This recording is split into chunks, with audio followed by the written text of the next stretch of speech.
După muncă, am trecut pe la centrul comercial pentru cumpărături.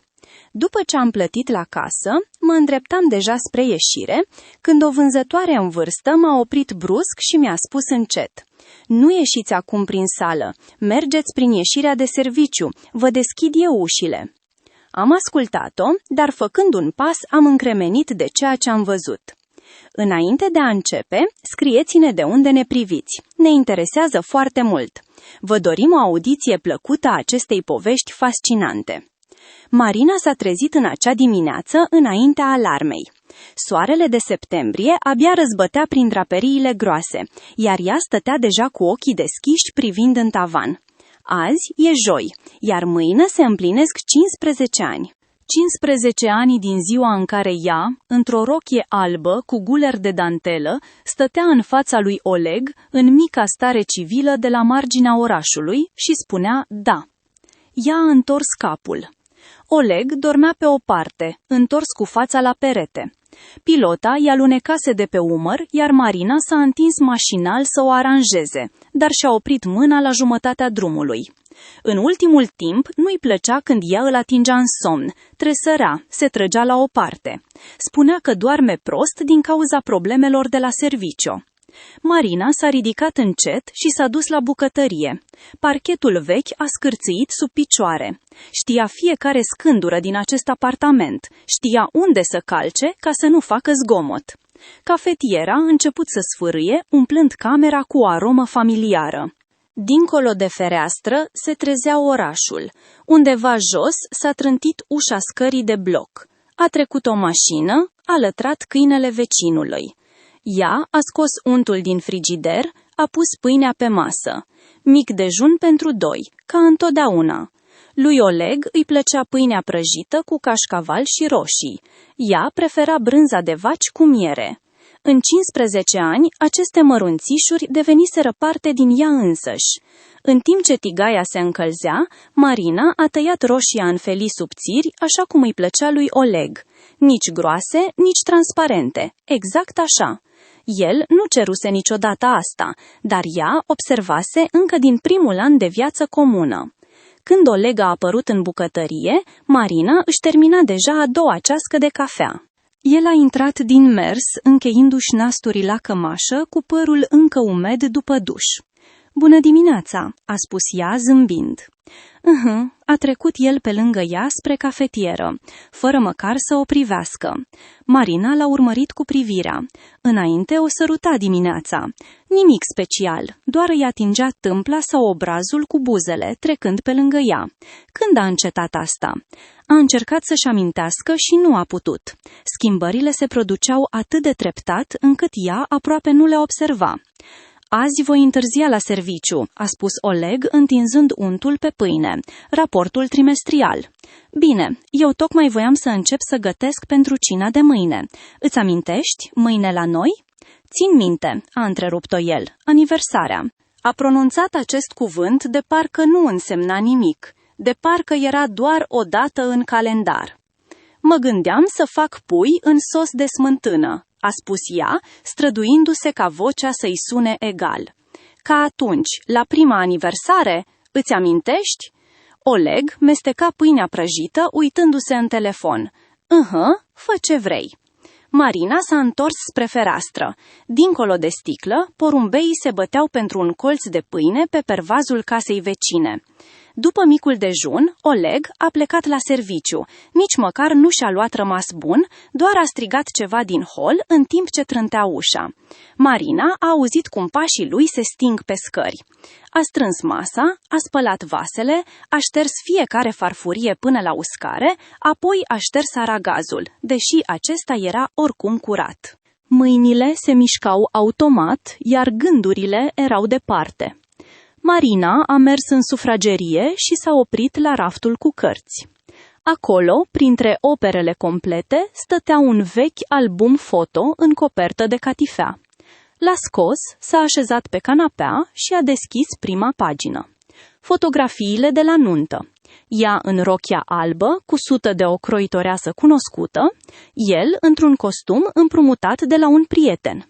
Ambii tineri, slabi, fericiți. Într-o poză se hrănesc unul pe altul cu tort, ea are cremă pe nas, iar el râde. Marina a trecut cu degetul peste fotografie. Unde a dispărut acel om? Acel Oleg care se uita la ea ca la o minune. Își amintea cum s-au cunoscut. Ea avea 23 de ani, el 27. Ea lucra contabilă la o firmă de construcții. El venise să se angajeze ca șef de șantier. S-au ciocnit pe coridor. Ea ducea o mapă cu documente. El se grăbea la interviu. Hârtiile s-au împrăștiat pe podea. S-au aplecat amândoi să le strângă, au întins mâna spre aceeași foaie și privirile li s-au întâlnit. Iertați-mă, a spus el atunci. Nu-i nimic, a răspuns ea. Degetele lor s-au atins deasupra facturii, iar Marina a simțit cum îi trec fiori pe piele. Iar peste o săptămână, el o aștepta după muncă cu un buchet de romanițe. Nu trandafiri, nu crizanteme, ci anume romanițe. Aflase de undeva că sunt florile ei preferate. Apoi a recunoscut că i-a descoșut pe colegi. Marina a închis albumul. Când i-a dăruit el flori ultima dată? Se pare că la 40-a aniversare, acum 3 ani. Trandafiri roșii, de serviciu, cumpărați de la chioșcul de la metrou. A mers la bucătărie și a deschis frigiderul. Pe ușă atârna lista de cumpărături. Pui, ciuperci, ceapă, usturoi. Ciocolata pentru tort este. Ouă, făină la fel. Dar smântână dulce nu e. Marina a verificat rafturile. Lapte, smântână, iaurturi. Smântână dulce nu era. Era sigură că o pusese în coș. Stătuse la vitrină, alesese între mărci. Sau nu a luat-o, poate i s-a distrat atenția. Fără smântână dulce, sosul nu va ieși. Se poate înlocui cu smântână normală, dar va fi alt gust. Nu cel care a fost acum 15 ani, când stăteau la masa mică din apartamentul închiriat. Acea seară și-o amintea până la cele mai mici detalii. Lumânări însfeșnice împrumutate de la vecină. Singura față de masă decentă, cumpărată special.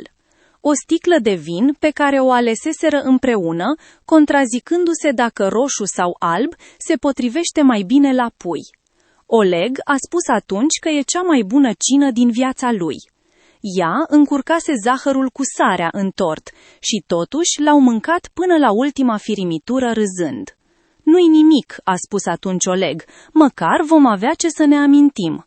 Anul trecut nu a spus nimic, doar a mâncat, a mulțumit și a plecat să se uite la televizor. Marina vroia ca de data aceasta totul să fie perfect.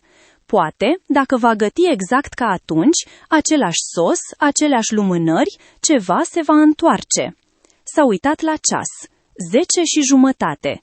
Dacă pleacă acum, se întoarce până la prânz. Marina s-a schimbat într-o rochie gri. Și-a pus un sacou și a ieșit din casă. Pe casa scării mirosea a cartofi prăjiți. Vecina de la etajul 3, Antonina Mihailovna, gătea mereu de vreme. Marina s-a întâlnit cu ea la cutiile poștale. Te pregătești de sărbătoare?" a întrebat vecina. Da, mâine e aniversarea, 15 ani. Da, îmi amintesc nunta voastră. Oleg era așa fericit, tot povestea despre tine." Marina a zâmbit și a dat din cap. Nu i-a spus că de mult nu mai auzise de la soț nimic asemănător. Până la centrul comercial erau 15 minute cu mașina. Marina mergea acolo în fiecare sâmbătă deja de 3 ani. Înainte, alegea produsele împreună cu Oleg. El căra sacoșele. Era micul lor ritual. La coadă la casă, discutau planurile pentru săptămână. Uneori doar tăceau, unul lângă altul, confortabil, ca în familie. În ultimele luni, Oleg găsea tot mai des scuze. Ba sunt obosit, ba trebuie să lucrez acasă. Marina se obișnuise să meargă singură. A parcat pe locul ei obișnuit, rândul 3, lângă coloană, și a intrat în interiorul răcoros al centrului comercial. Într-o zi de lucru, aici era neobișnuit de liniște. Niciun fel de aglomerație, niciun fel de cozi. Doar rari cumpărători rătăceau printre rafturi și femeia de serviciu dădea cu mopul pe podea. Cânta o muzică nu prea tare, din anii 80. Marina a mers la raionul de lactate. Smântâna dulce s-a găsit imediat, grasă, de 30%. A pus în coș 2 pachete și s-a îndreptat spre casă. La casă stătea Zinaida Petrovna, o femeie în vârstă cu părul cărunt, strâns într-un coc îngrijit și cu riduri blânde în jurul ochilor. De obicei lucra în zilele lucrătoare. "Bună ziua, Marina!" a zâmbit casiera. "Nu sunteți azi în ziua dumneavoastră."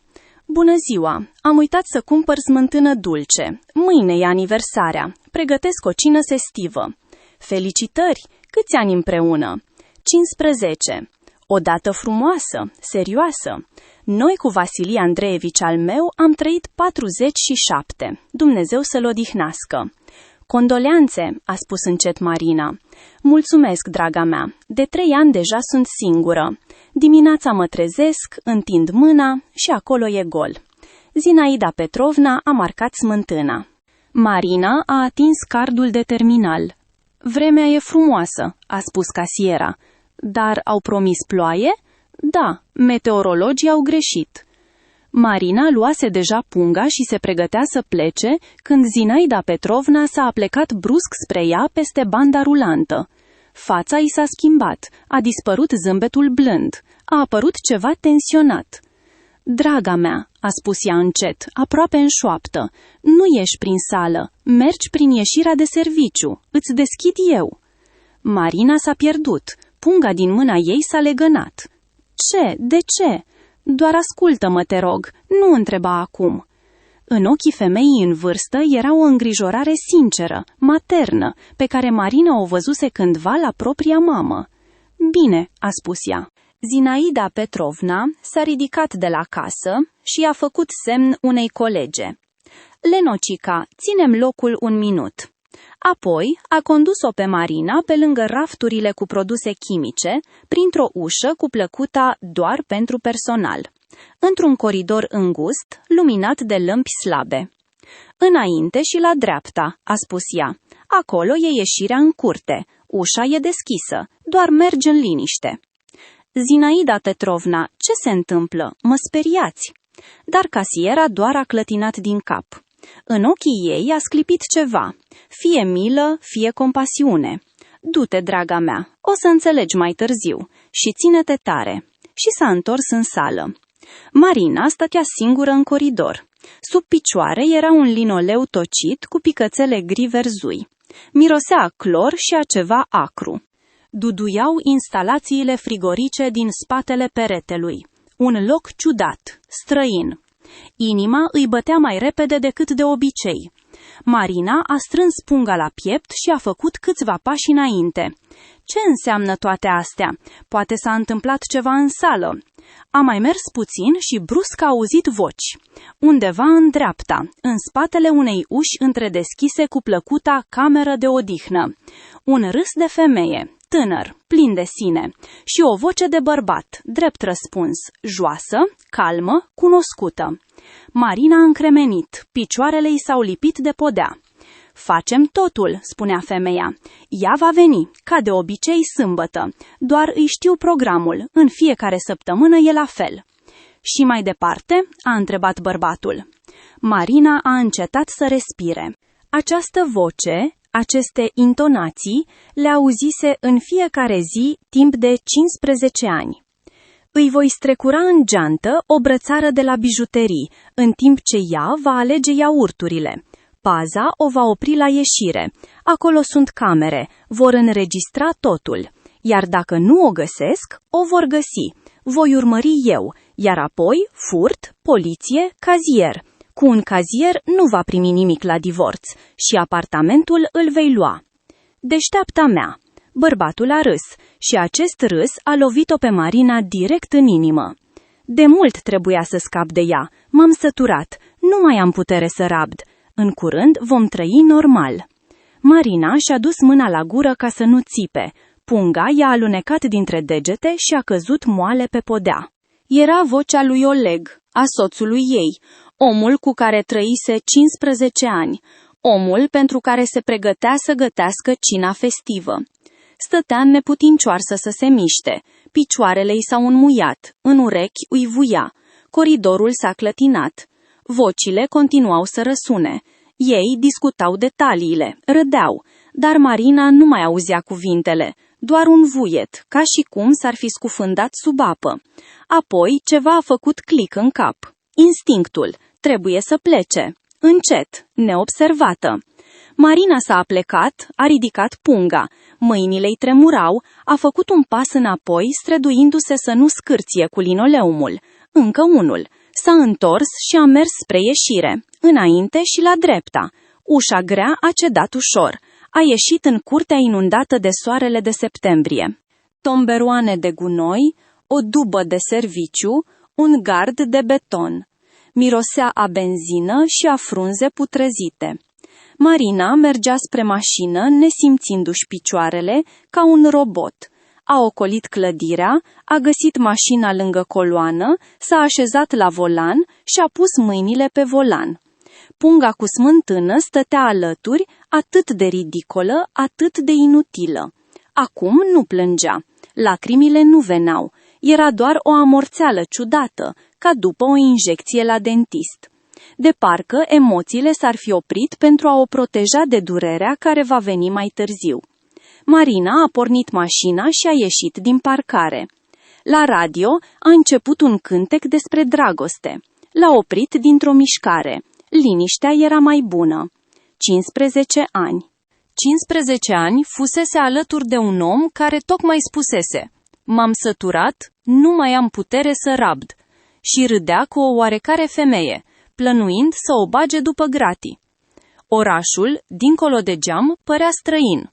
Străzi cunoscute, case cunoscute, totul devenise altfel. De parcă își privea viața dintr-o parte. A ajuns acasă, a urcat la etajul 5, a deschis ușa, a intrat în hol. Liniște. Tic-tăie ceasul pe perete. Marina a pus punga pe masa din bucătărie și s-a așezat pe taburet. S-a uitat la frigider, la lista de cumpărături, la mâinile sale. Mâine e aniversarea, 15 ani, și totul s-a dovedit a fi o minciună. Marina nu știa cât a stat în bucătărie. Soarele s-a mutat și o fâșie oblică de lumină cădea acum pe frigider, luminând zgârietura de pe emailul alb, urma de la incidentul când Oleg a adus noul birou și nu a reușit prea bine. Atunci au râs că frigiderul a primit o rană de luptă. Punga cu smântână zăcea tot pe masă. Condensul se adunase pe ambalaj, se scurgea în picături mici pe mușama. Marina privea aceste picături și nu se putea forța să se ridice, să pună smântâna în frigider. Ce diferență mai face acum? Încerca să așeze în minte ceea ce auzise. Cuvintele se învârteau în cerc, ca o placă stricată. Voi strecura brățara. Furt, cazier, de mult trebuia să scap de ea. Vocea lui Oleg, râsul lui, același râs pe care ea cândva îl iubea atât de mult. Marina s-a ridicat și pe picioare epene, a ajuns la chiuvetă, a deschis robinetul, a luat apă în palme și și-a dat pe față. Apa rece i-a ars pielea, a curs pe gât, a udat gulerul rochiei. S-a uitat la reflecția sa în sticla întunecată a dulapului de bucătărie. Față palidă, ochi măriți, șuvițe ude de păr la tâmple. Asta nu poate fi adevărat. Ea a auzit greșit. Sau a fost altcineva cu o voce asemănătoare. Oare puțini bărbați sunt în oraș cu voce joasă? Dar ea știa că nu a auzit greșit. Știa această voce la fel de bine ca propriul nume. 15 ani a adormit lângă el. 15 ani l-a auzit în fiecare dimineață. Acela a fost Oleg. Marina s-a întors la masă și a pus mașinal smântâna în frigider. Apoi a stat în fața ușii deschise, analizând rafturile. Iată iaurturile pe care el le iubește. Iată cașcavalul pe care ea îl cumpără special pentru el. Iată resturile de supă pe care a gătit-o acum 2 zile. Toate acestea sunt viața lor comună, traiul lor, obiceiurile lor. A închis frigiderul și s-a sprijinit de el cu spatele. În cap a început să se limpezească, de parcă ceața a început să se risipească. Și odată cu claritatea a venit durerea, surdă, apăsătoare, ca o piatră pe piept. Oleg vrea să o însceneze. Vrea să fie închisă pentru un furt pe care nu l-a comis. Vrea să ia apartamentul și face asta împreună cu o oarecare femeie, vânzătoare din centrul comercial, amantă. Marina a pronunțat acest cuvânt cu voce tare și s-a mirat cât de calm a sunat. Amantă. Soțul ei are o amantă și ei plănuiesc împreună cum să-i distrugă viața. A mers în dormitor și s-a așezat pe pat. Pe noptieră stătea fotografia lor de nuntă în ramă, aceeași în care se hrănesc unul pe altul cu tort. Marina a luat rama, a învârtit-o în mâini. Fețe fericite, ochi strălucitori. Când s-a schimbat totul? În ce moment acel om care o privea cu atâta dragoste s-a transformat în cel care vrea să o bage după gratii? A început să-și amintească ultimele luni, să caute semne pe care le-a ratat și ele se găseau unul după altul, ca pietricelele pe drum, pe care ea le ocolea cu grijă, nedorind să le observe. Iată, Oleg întârzie la serviciu tot mai des. Rapoarte trimestriale, ședințe urgente, probleme cu furnizorii.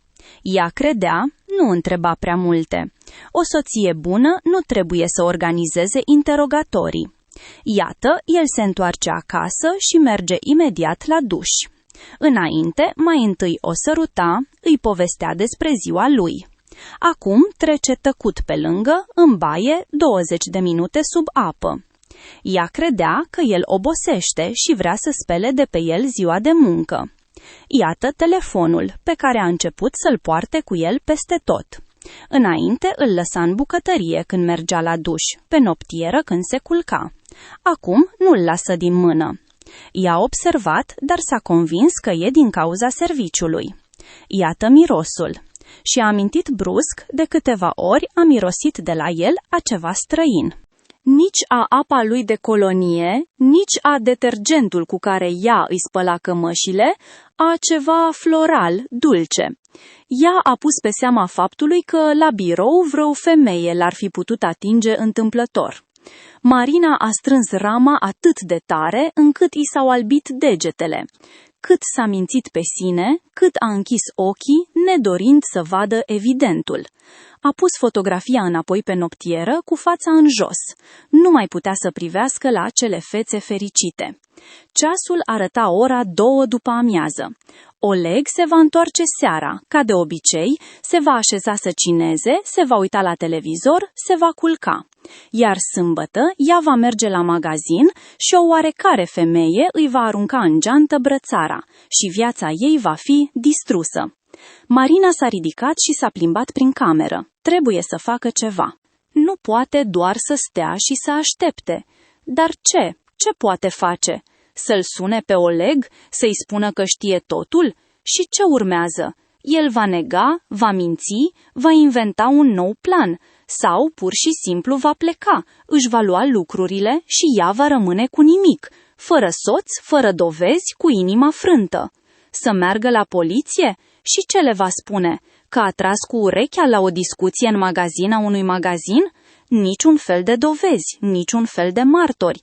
Nu o vor crede. Vor decide că are paranoia, că e o soție geloasă care inventează povești. Marina s-a oprit la fereastră. În curte, copiii se jucau în groata cu nisip. O mamă tânără legăna căruciorul. O viață obișnuită, o zi obișnuită. Iar înăuntrul ei, totul se prăbușea. Și-a amintit de Zinaida Petrovna, cum s-a aplecat spre ea, cum o privea cu îngrijorare, cu compasiune. Casiera știa, într-un fel oarecare știa despre plan și a decis să o avertizeze. De ce? Se cunosc abia, se salută la casă, schimbă o vorbă despre vreme.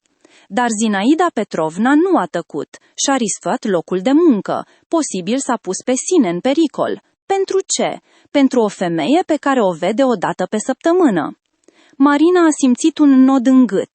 În ultima oră a aflat că soțul a trădat-o și că o persoană complet străină încearcă să o salveze. S-a întors în bucătărie și și-a turnat apă. Mâinile nu-i mai tremurau așa tare, capul îi lucra mai limpede. Trebuie să gândească. Trebuie să fie mai deșteaptă decât ei. Marina a scos din sertar un carnețel și un pix, același carnețel în care plănuia cina festivă. A întors pagina și a început să scrie. Ce știe? Oleg și o femeie pe nume. Nu a auzit numele. Femeia lucrează în centrul comercial la raionul de accesorii sau la bijuterii, acolo unde se vând brățări. Ei plănuiesc să-i arunce bijuteria sâmbătă, când ea va veni la cumpărături. De ce are nevoie? Dovezi, martori, ceva ce poate arăta la poliție, în instanță. Marina s-a gândit. În centrul comercial sunt camere. Dacă femeia va arunca brățara, asta va fi înregistrat. Dar înregistrarea o va primi paza, iar paza lucrează pentru magazin. Dacă femeia lucrează acolo, ar putea avea relații. Trebuie să se asigure. Trebuie ca cineva să vadă totul. Cineva în care are încredere. Marina a întins mâna spre telefon, dar s-a oprit. Pe cine poate suna? O prietenă. Avusese prietene cândva de mult, de la facultate, de la fostul loc de muncă, dar după nuntă ele s-au risipit cumva. Lui Oleg nu-i plăcea când ea petrecea timpul fără el. Nu interzicea, nu, doar se încrunta, făcea o față supărată și ei îi era mai simplu să rămână acasă. Răscolea numele în memorie. Svetlana s-a mutat în alt oraș acum 5 ani, nu mai vorbeau. Tania s-au certat din cauza unei prostii și nu s-au mai împăcat. Ira are viața ei, 3 copii, nu are timp. A rămas doar Natalia. Am învățat împreună la facultate în aceeași serie. Natalia a devenit jurist, lucrează la o firmă. Se felicită una pe alta de ziua de naștere. Rareori își scriu. Marina i-a găsit numărul în telefon. Degetul a rămas suspendat deasupra butonului de apel. Ce-i va spune? Bună, nu ne-am văzut de 2 ani, iar soțul meu vrea să mă bage la închisoare. Dar altă ieșire nu era. A apăsat pe apel. Tonuri. 1, 2, 3. Marina voia deja să închidă când în receptor s-a auzit o voce. Alo, Natalia, salut, sunt Marina. Marina? Doamne, câți ani? Ce faci? În voce era o mirare sinceră și bucurie. Marina a simțit cum i se strânge gâtul. Natalia, am nevoie de ajutor. Știu, nu am vorbit de mult și o să sune ciudat, dar ce s-a întâmplat? Vocea a devenit imediat serioasă. Marina a tras adânc aer în piept și a început să povestească despre centrul comercial, despre Zinaida Petrovna, despre coridorul de serviciu și vocile din spatele ușii, despre Oleg și cuvintele lui, despre planul cu brățara. Natalia asculta tăcut, fără să întrerupă, doar la sfârșit a expirat. Vorbești serios? Aș vrea să fie o glumă, vocea Marinei a tremurat. Dar i-am auzit vocea. Natalia, nu puteam să greșesc. Așteaptă. El plănuiește să te însceneze pentru un articol penal, ca să ia apartamentul la divorț. Da. Și are o complice care lucrează în magazin. Da. Natalia a tăcut câteva secunde. Marin, asta e dosar penal. Fals. Escrocherie, denunț calomnios. Dacă putem dovedi că ei au plănuit asta, îi paște pe amândoi închisoarea. Marina a simțit cum ceva s-a mișcat în piept. Nu speranță încă, doar umbra ei. Dar cum să dovedesc? Nu am nimic, doar ceea ce am auzit. Când plănuiesc să facă asta? Sâmbătă? Poi mâine? Da. Bine, înseamnă că avem timp. Ascultă cu atenție. Trebuie să te comporți ca de obicei, să nu arăți cu nimic că știi ceva. Poți? Marina și-a imaginat cum îl va privi pe Oleg în ochi, va vorbi cu el, va sta la aceeași masă. I s-a făcut greață. Voi încerca. Nu încerca. Fă-o, e important. Dacă el va suspecta, vor schimba planul și nu vom putea dovedi nimic. Iar sâmbătă vei merge la magazin, ca de obicei, doar că nu singură. Cu cine? Eu voi veni și voi aduce un cunoscut de la poliție. Noi vom supraveghea. Când acea femeie va încerca să-ți arunce brățara, O vom prinde în flagrant. Marina a strâns telefonul atât de tare încât au durut-o degetele. Și dacă nu reușim, dacă ea va reuși și mă vor acuza? Nu va reuși. Noi vom fi alături. Și încă ceva. Încearcă să afli mâine mai multe. Numele acestei femei, unde anume lucrează. Orice informație va ajuta. Cum să aflu? Inventează. Ești deșteaptă, Marin. Întotdeauna ai fost deșteaptă. Doar ai uitat de asta. Marina a închis ochii. Deșteaptă. Cândva așa gândea despre sine. Apoi s-a măritat și treptat a devenit doar o soție, cea care gătește cine, spală cămăși, nu pune întrebări în plus. Mulțumesc, Natalia. N-ai pentru ce. Ține-te tare și sună-mă mâine. Îmi povestești ce ai reușit să afli. Marina a pus receptorul și s-a uitat pe fereastră. Soarele deja cobora spre apus. Cerul s-a colorat în nuanțe de roz și portocaliu. O seară frumoasă, pașnică. A auzit cum în broască se răsucește cheia. Inima i-a sărit și a început să bată undeva în gât. Oleg s-a întors de la serviciu. Marina a ascuns repede carnețelul în sertar, a băgat telefonul în buzunar, s-a așezat la aragaz, a deschis frigiderul, a scos produsele, a mimat o scenă obișnuită. Salut, a spus Oleg din hol. Salut. Ea se străduia ca vocea să sune normal. Cum a fost la muncă? Normal. El a trebut în bucătărie și a turnat apă din filtru. Marina îi privea spatele, umerii lați, tunsoarea scurtă, alunița de pe gât. Atât de cunoscut, atât de apropiat și atât de străin acum. Ce avem la cină? A întrebat el, fără să se întoarcă. M-am gândit să fac paste, cu ciuperci. E ok. El a plecat în cameră și peste un minut de acolo s-a auzit sunetul televizorului. Marina stătea la aragaz și tăia ciuperci, iar în cap îi se învârtea. De mult trebuia să scap de ea. M-am săturat. S-a tăiat la deget și nu a observat până când sângele nu a picurat pe tocător. A băgat mâna sub apa rece, a lipit un plastere din trusa medicală. Oleg nu a ieșit să întrebe ce s-a întâmplat. La cină au stat unul în fața celuilalt. Oleg mânca stând cu nasul în telefon. Marina se uita la el și se gândea. Cine ești tu? Când ai devenit acest om? Sau ai fost mereu așa, iar eu nu am vrut să văd? E gustos, a spus el, fără să ridice ochii. Mulțumesc. Ea s-a forțat să mănânce câteva linguri. Mâncarea nu avea gust. Mâine e aniversarea, a spus ea. Voi pregăti o cină festivă, așa cum ne-am înțeles. Oleg în sfârșit s-a uitat la ea. În ochii lui a sclipit ceva, iritare, nerăbdare și imediat a dispărut. Bine, Marina a băut apa și s-a ridicat de la masă. Sunt obosită, mă duc să mă culc mai devreme. Du-te.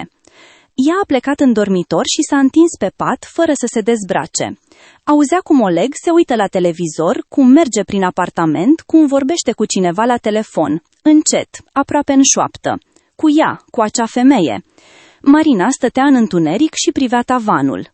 Mâine e aniversarea, 15 ani, iar poi mâine e sâmbătă și ea va fi pregătită.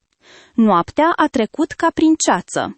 Marina stătea cu ochii închiși, prefăcându-se că doarme, când Oleg, în sfârșit, a venit în dormitor. S-a culcat pe partea lui de pat, s-a întors cu fața la perete. Peste câteva minute s-a auzit o respirație uniformă. A adormit, iar ea nu a închis un ochi până în zori, ascultându-i fiecare respirație și gândindu-se cum poate un om să doarmă atât de liniștit, plănuind să distrugă viața propriei soției. Dimineața de vineri a început ca de obicei. Oleg s-a trezit, a făcut duș, a luat micul dejun. Marina se mișca prin bucătărie pe pilot automat, turna cafea, tăia pâine, întindea untul. Mâinile făceau munca obișnuită, iar capul era ocupat cu totul altceva. Azi mă voi întoarce mai devreme, a spus Oleg, terminându-și cafeaua.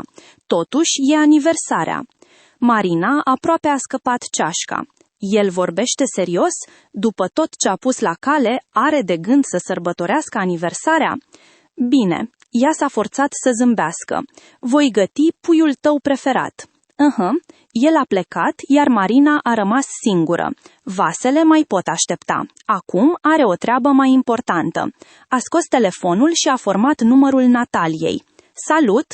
Vocea prietenei era energică. Cum ești? Ai reușit să dormi? Aproape deloc. Natalia, m-am gândit toată noaptea. Trebuie să aflu cine este acea femeie. Tu spuneai un nume. Unde lucrează? Da, este important. Ai vreo idee? Marina a tăcut. Avea o idee, dar îi se părea nebunească. Vreau să merg la centrul comercial, să vorbesc cu Zinaida Petrovna. Ea știe ceva, altfel nu m-ar fi avertizat. Este riscant. Dacă acea femeie te vede...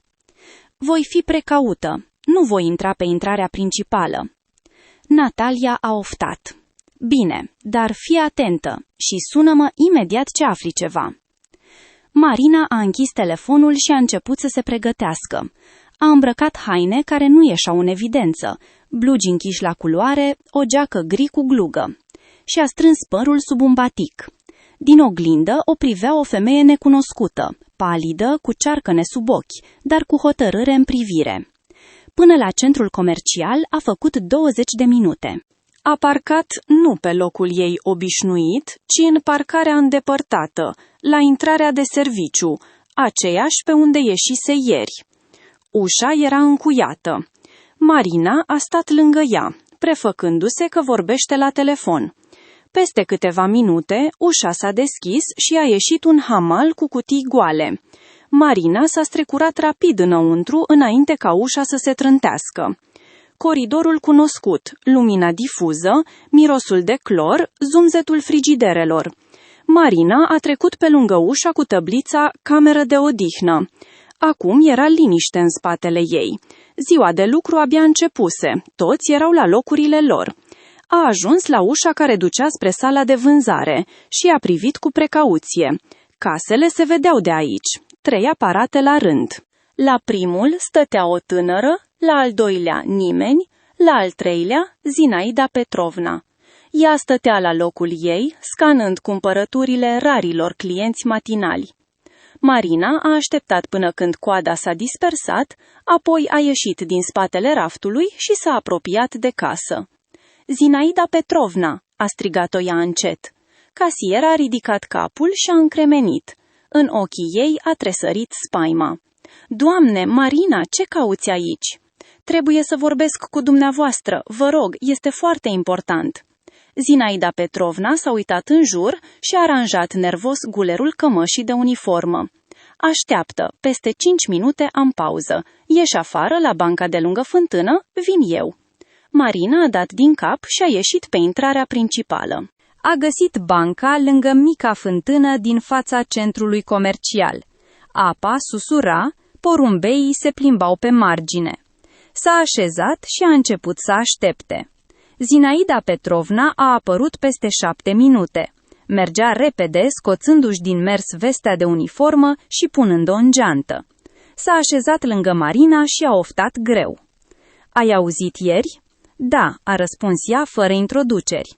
Da, așa am crezut și eu. A ieșit de acolo albă ca varul. Marina s-a uitat la femeia în vârstă. Riduri blânde în jurul ochilor, păr cărunt, o față obosită. O femeie obișnuită, ca alte mii. Și ea a riscat pentru ea. De ce m-ați ajutat?" a întrebat Marina. Aproape că nu ne cunoaștem. Zinaida Petrovna a tăcut, privind spre fântână. Am trăit 30 de ani cu soțul meu. A fost un om bun, blând, iar apoi s-a îmbolnăvit și l-am îngrijit 3 ani. Când a murit, am crezut, gata, viața s-a terminat. Dar trebuia să trăiesc cumva mai departe. Pensia nu ajungea. M-am angajat aici la casă. Ea a tăcut, adunându-și gândurile. Și iată, stau în camera de odihnă, iau prânzul. Iar fata asta, Cristina o cheamă, turuie într-una. Se laudă că i-au fost dăruite ba un inel, ba cercei, că are un amant bogat, generos. Despre soția lui zice, găină proastă, nu vede nimic, curând va divorța și se va însura cu mine. Marina și-a strâns mâinile în pumni. Și apoi începe să povestească planul. Râde, e așa de mulțumită, iar eu stau și ascult și înțeleg că vorbește despre soțul tău. Doar v-am văzut împreună de atâtea ori. Tu îl strigai pe nume, Oleg, Olejec, iar ea îl numește la fel. Și ați decis să mă avertizați. Păi ce era să fac? Să stau și să tac? Nu mi-aș fi iertat asta niciodată. Ești o femeie bună, Marina, politicoasă, prietenoasă. Mereu saluți, întrebi, ce mai faceți? Au rămas puțini oameni așa. Marina a simțit cum îi dau lacrimile, primele din tot acest timp. Vă mulțumesc. Nu ai pentru ce să mulțumești, și tu ai fi procedat la fel în locul meu. Au tăcut. Porumbeii se plimbau pe dale, ciugulind firimituri. Zinaida Petrovna, am nevoie de ajutorul dumneavoastră, a spus Marina. Povestiți-mi tot ce știți despre această Cristina, unde lucrează, cum arată, tot ce ar putea fi de folos.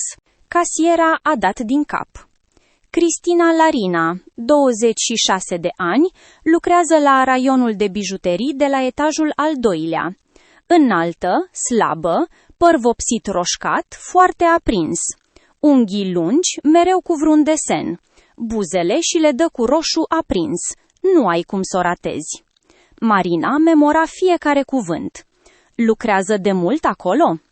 De vreo un an, aproximativ. Înainte a fost în altă parte, nu știu.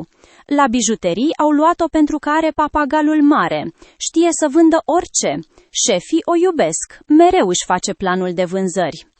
Iar cu Oleg, cu soțul meu, sunt de mult timp împreună? Zinaida Petrovna a clătinat din cap. Nu știu exact, dar a început să se laude acum vreo 5 luni. Mai întâi cu aluzii, apoi tot mai deschis. Credeam că poate inventează, fetelor tinere le place să înflorească, dar apoi am auzit-o vorbind la telefon. Olejec, Olejec, și cu o voce așa de miere. Atunci am înțeles că e totul serios. 5 luni.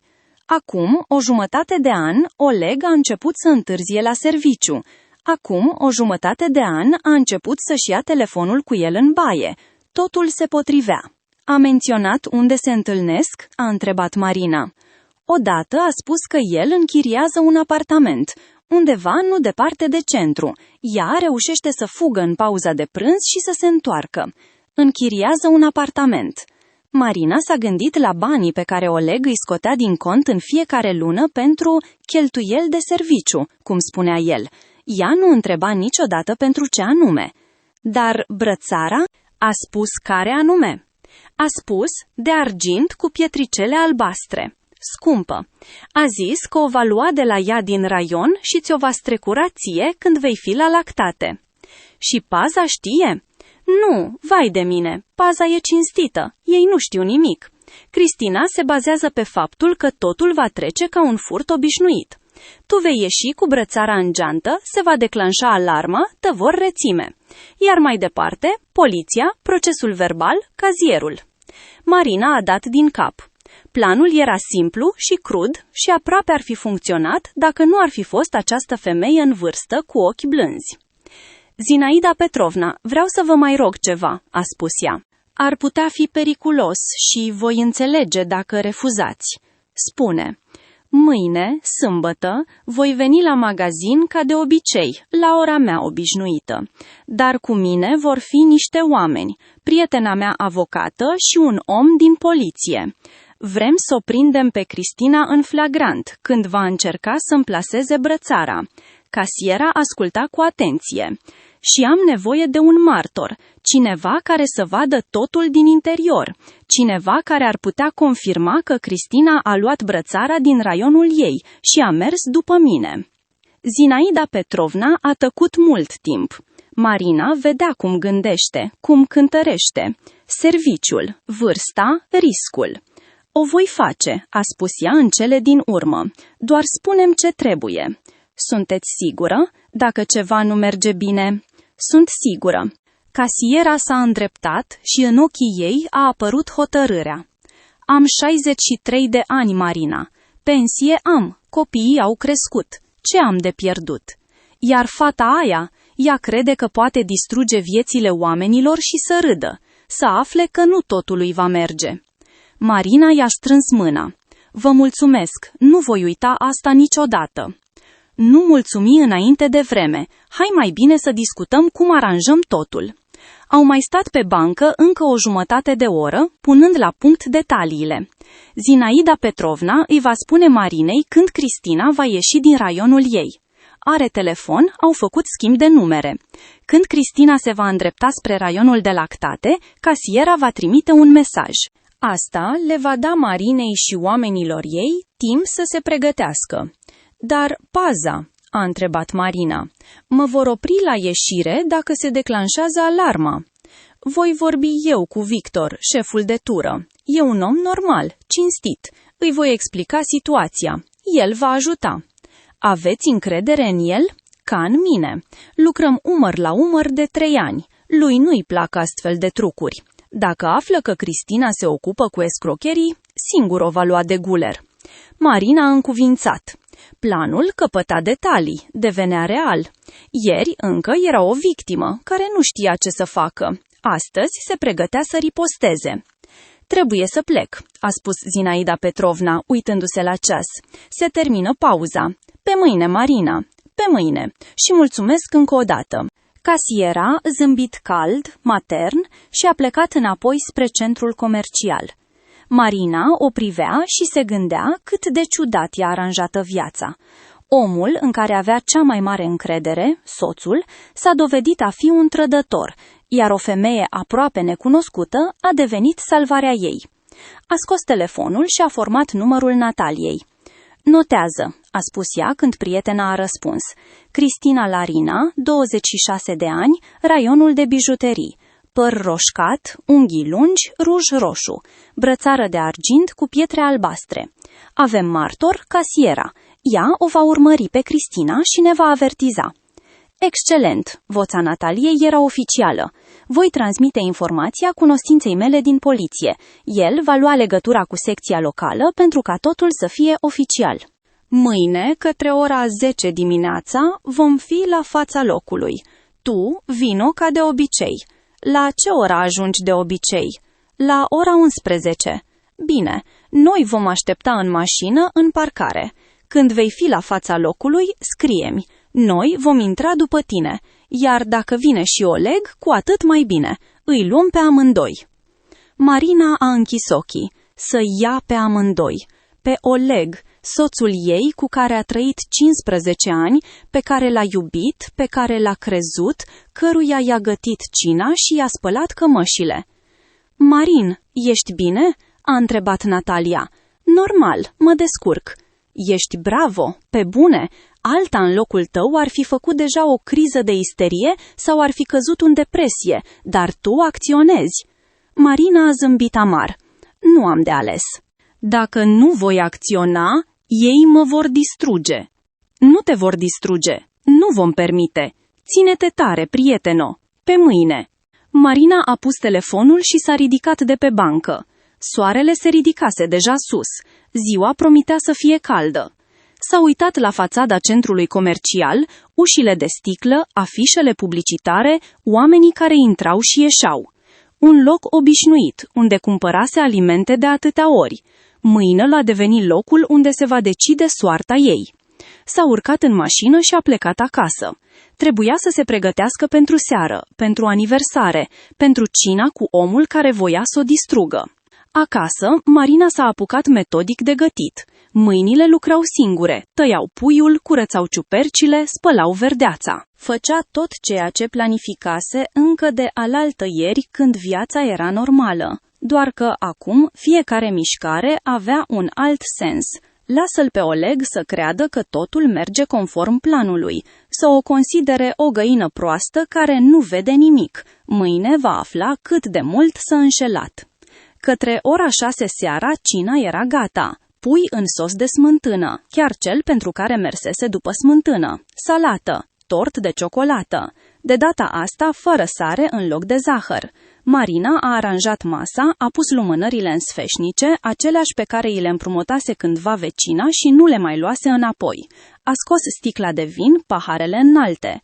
Totul ca acum 15 ani, doar că total diferit. Oleg a venit la 7, cum a promis. A intrat în apartament, a văzut masa aranjată și s-a oprit în prag. Frumos, a spus el, te-ai străduit. S-a apropiat, a pupat-o stângaci pe obraz. Marina s-a forțat să nu se dea la o parte. La mulți ani de aniversare, a spus el. La mulți ani. S-au așezat la masă. Oleg a turnat vin, a ridicat paharul. Pentru noi. Pentru noi, a repetat Marina. Vinul era acru și amar pe limbă. Sau doar îi se părea ei? Gustos, a spus Oleg, gustând puiul. Ca atunci. Ții minte? Desigur că țin minte. Prima aniversare. Încă ai mai și pus prea multă sare în tort.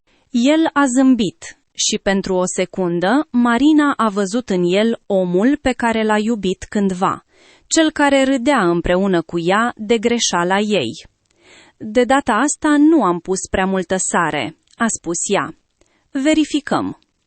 Au vorbit puțin despre fleacuri. Oleg povestea ceva despre serviciu, probabil inventat. Marina dădea din cap, zâmbea la momentele potrivite. Înăuntrul ei era un gol, rece și vibrând ca aerul de iarnă. După cină au stat pe canapea. Oleg se uita la televizor. Ea răsfoia o revistă, fără să vadă paginile. O seară obișnuită. 15 ani de astfel de seri. Mâine mergi după cumpărături? A întrebat el dintr-o dată. Marina a ridicat capul. Fața lui era calmă, indiferentă. O întrebare obișnuită. Da, ca de obicei. Bine, el s-a întors la televizor. Marina îi privea profilul și se gândea. Aștepți asta? Da, aștepți să merg la magazin, pentru ca a ta, Cristina, să poată să-mi plaseze brățara. Probabil deja îți imaginezi cum îmi vor pune cătușele, cum vei juca șocul și indignarea, cum vei cere divorțul și vei lua totul. Dar ai greșit, Oleg, ai greșit amarnic. Sunt obosită, a spus ea, ridicându-se. Mă duc la culcare. Du-te, noapte bună. Nici măcar nu s-a întors. Dimineața de sâmbătă a fost însorită și răcoroasă. Marina s-a trezit devreme. De fapt, aproape că nu dormise. Stătuse în întuneric, ascultând respirația lui Oleg și derulase în minte planul, fiecare detaliu, fiecare pas. Ce ar putea merge prost? Cum să reacționeze la neprevăzut? Oleg a plecat pe la ora 9. A spus că trece pe la birou pentru vreo 2 ore să verifice niște documente. Marina știa că minte. Cel mai probabil a plecat la Cristina să discute detaliile pentru ultima dată, să se asigure că totul e gata, sau pur și simplu voia să fie prin apropiere când soția lui va fi reținută pentru furt. Nu l-a oprit, nu i-a pus întrebări, doar a dat din cap și l-a sărutat pe obraz la plecare. El nici n-a observat cum i-au tremurat buzele. Când ușa s-a închis în urma lui, Marina a scos telefonul și a scris. Natalia, el a plecat. Eu plec la 10:30. Răspunsul a venit într-un minut. Suntem deja pe loc. Un sedan gri în parcarea îndepărtată, la intrarea de serviciu. Baftă! Marina a făcut duș, s-a îmbrăcat. A ales haine obișnuite, blugi, un pulover deschis, pantofi comozi. Și-a luat geanta obișnuită, mare, din piele, deschisă sus, chiar aceea în care e atât de ușor să arunci ceva. Înainte de a ieși, s-a oprit în fața oglinzii de pe hol. O privea o femeie de 43 de ani, nu bătrână, dar deja cu riduri la ochi și fire cărunte în părul închis la culoare. Femeia pe care soțul a numit-o găină proastă, femeia de care voia să scape. Marina și-a îndreptat spatele. Astăzi, această femeie va riposta. A ieșit din casă și s-a urcat în mașină. Mâinile îi tremurau puțin când băga cheia în contact. Inspiră adânc. Expiră. Totul va fi bine. Nu este singură. Până la centrul comercial a ajuns în cele 15 minute obișnuite. A parcat pe locul ei obișnuit, rândul al 3-lea, lângă coloană. Așa cum făcea în fiecare sâmbătă în ultimii 3 ani. Nimic neobișnuit, nimic suspect.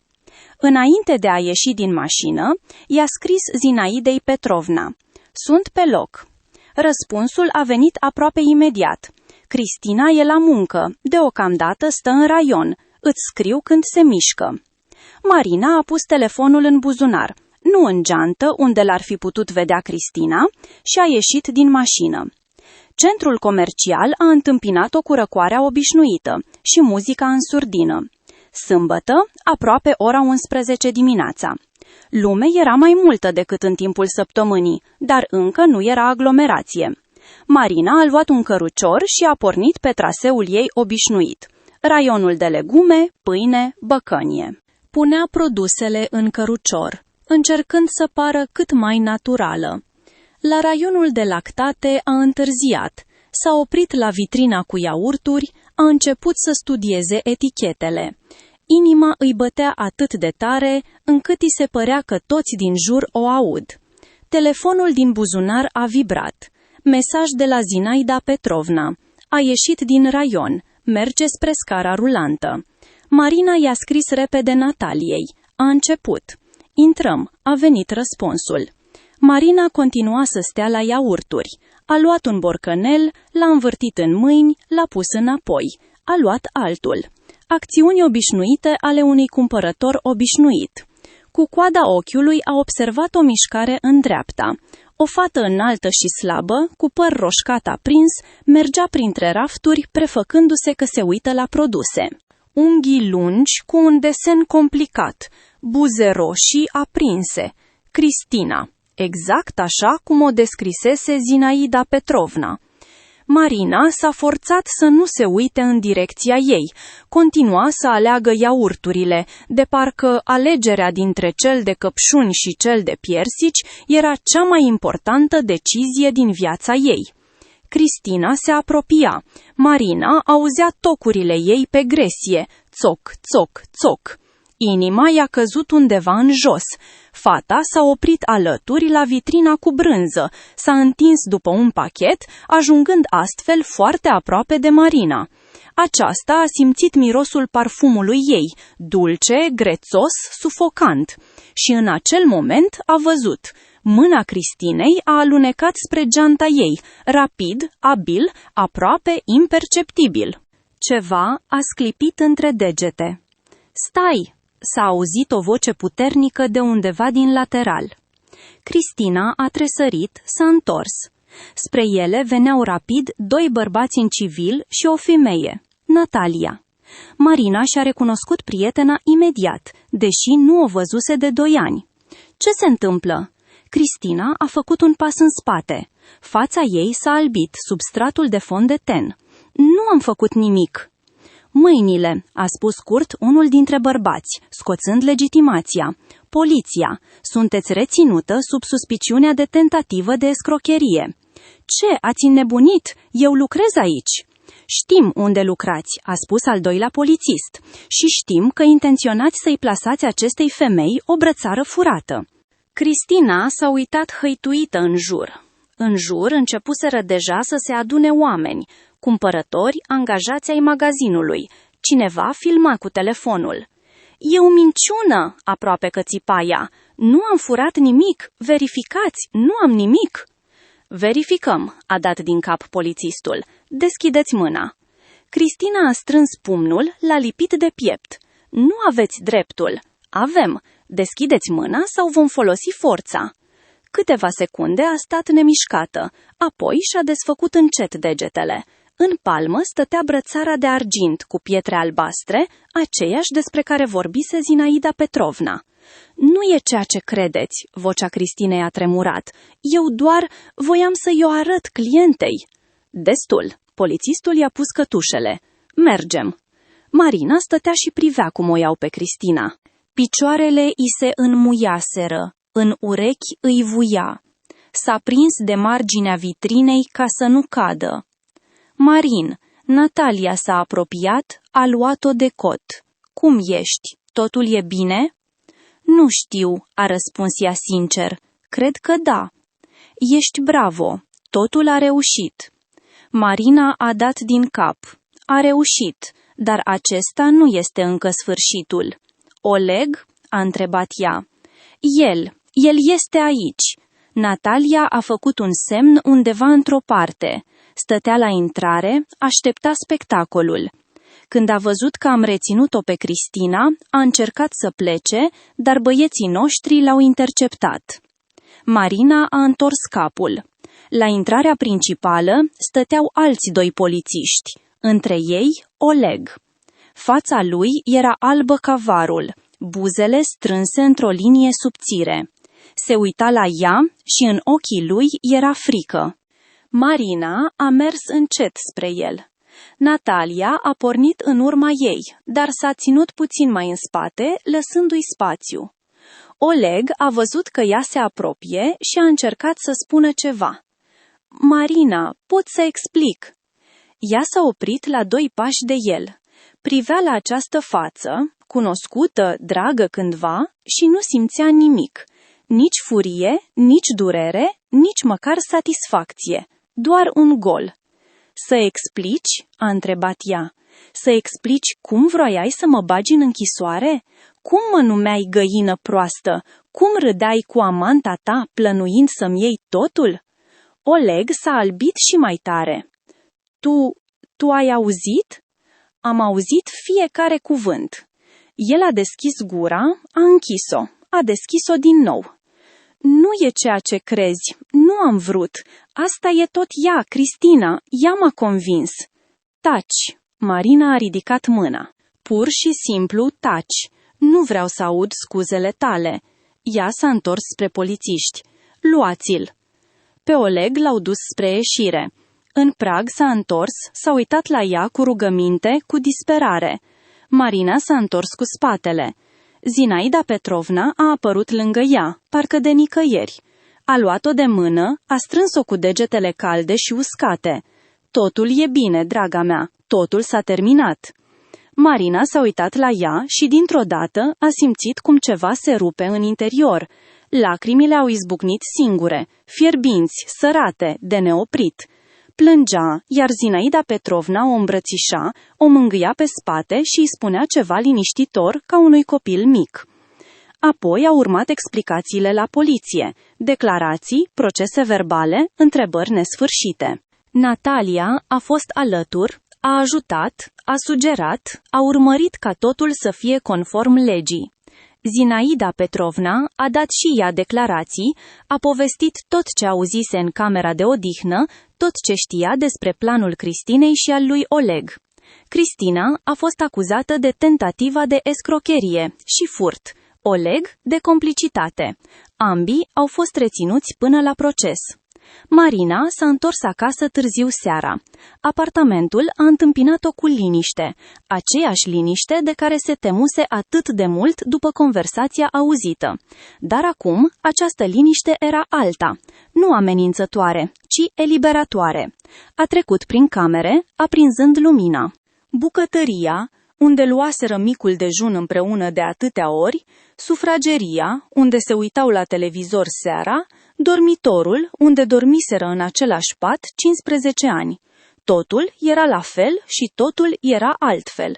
Marina s-a așezat pe pat și s-a uitat la fotografia de nuntă, care stătea cu fața în jos pe noptieră. A ridicat-o, s-a uitat la fețile tinere și fericite, apoi a deschis sertarul noptierei și a pus rama acolo, în cel mai adânc loc. A depus actele de divorț peste o săptămână. Oleg nu s-a opus. După tot ce ieșise la iveală, nu avea nici șanse, nici dorință să lupte. Apartamentul i-a rămas Marinei. Fusese cumpărat încă înainte de căsătorie, din banii părinților ei. Oleg știa asta, de aceea și inventase planul cu condamnarea. Doar așa ar fi putut pretinde la locuință, la divorț. Procesul a avut loc peste 3 luni. Cristina a primit 2 ani cu suspendare, Oleg 1 an și jumătate. Marina a fost prezentă la ședință, dar nu s-a uitat la fostul soț. Nu voia să-i vadă fața, să-i audă vocea. Acest capitol al vieții ei era închis. După proces, a ieșit afară și a inspirat adânc aerul rece de decembrie. Lângă ea stătea Natalia. Cum ești?" a întrebat prietena. Ciudat," a răspuns Marina. 15 ani și iată, așa s-a terminat totul. Credeam că voi simți ceva. Nu știu, durere poate sau ușurare, dar simt doar un gol. Este normal, va trece timpul și va fi mai ușor. Marina a dat din cap. Poate, acest gol va rămâne cu ea pentru totdeauna, ca o cicatrice de la o rană care s-a vindecat, dar nu a dispărut. A mers la centrul comercial, nu după cumpărături, pur și simplu. A găsit-o pe Zinaida Petrovna la locul ei obișnuit, la casă. Marina, casiera a înflorit într-un zâmbet. Cum a fost procesul? Totul e bine. I-au condamnat pe amândoi. Așa și trebuie. Așa e corect. Marina a scos din geantă o cutie, mare, frumoasă, legată cu panglică. Ăsta e pentru dumneavoastră. Un tort. L-am copt singură. Zinaida Petrovna și-a împreunat mâinile. Vai, dar de ce? Nu trebuia. Trebuia. M-ați salvat. Dacă nu ați fi fost dumneavoastră. Nu a terminat. Un nod îi stătea în gât. Zinaida Petrovna s-a ridicat de la casă, a ocolit banda rulantă și a îmbrățișat-o. Totul e bine, draga mea, totul e deja bine. Marina îmbrățișat-o la rândul ei. Această femeie, aproape necunoscută, făcuse pentru ea mai mult decât omul cu care trăise 15 ani. De atunci a trecut un an. Marina trăia tot în apartamentul ei, singură, dar nu însingurată. Și-a reluat vechile prietenii și a făcut altele noi. Natalia a devenit prietena ei apropiată. Se vedeau în fiecare săptămână, mergeau la film, la cafenea, pur și simplu se plimbau prin oraș. Iar la fiecare sărbătoare, de anul nou, de 8 martie, de ziua de naștere a Zinaidei Petrovna, Marina venea la centrul comercial cu un tort. Stăteau în camera de odihnă, beau ceai și vorbeau despre viață, despre trecutul care trebuie lăsat în urmă, despre viitorul care este încă înainte. Zinaida Petrovna i-a spus odată: „Știi, Marina, stau și mă gândesc. Ce-ar fi fost dacă nu uitai acea smântână? Ai fi venit sâmbătă, ca de obicei, și totul s-ar fi întâmplat altfel." Marina a zâmbit. Și eu m-am gândit la asta. Ciudat, nu? Smântâna uitată mi-a salvat viața. Nu smântâna, a clătinat din cap Zinaida Petrovna. Tu singură te-ai salvat. Smântâna doar ți-a dat o șansă, iar tu ai profitat de ea. Marina a căzut pe gânduri la aceste cuvinte. Poate bătrâna avea dreptate. Poate nu e vorba de coincidențe, ci de cum reacționăm noi la ele. Ar fi putut auzi acea conversație și să nu facă nimic. Să se sperie, să se piardă, să cedeze. Dar ea nu a cedat. S-a ridicat, a strâns ceștile goale. Trebuie să plec. Mulțumesc pentru ceai. Îți mulțumesc ție, draga mea, pentru tort și pentru companie. Marina a ieșit din centrul comercial și s-a oprit pe verandă. Soarele de primăvară strălucea puternic. Păsările cântau în coroanele copacilor. O zi obișnuită, o viață obișnuită. Dar acum era viața ei, cea pe care și-a ales-o singură. A zâmbit soarelui și a mers spre mașină.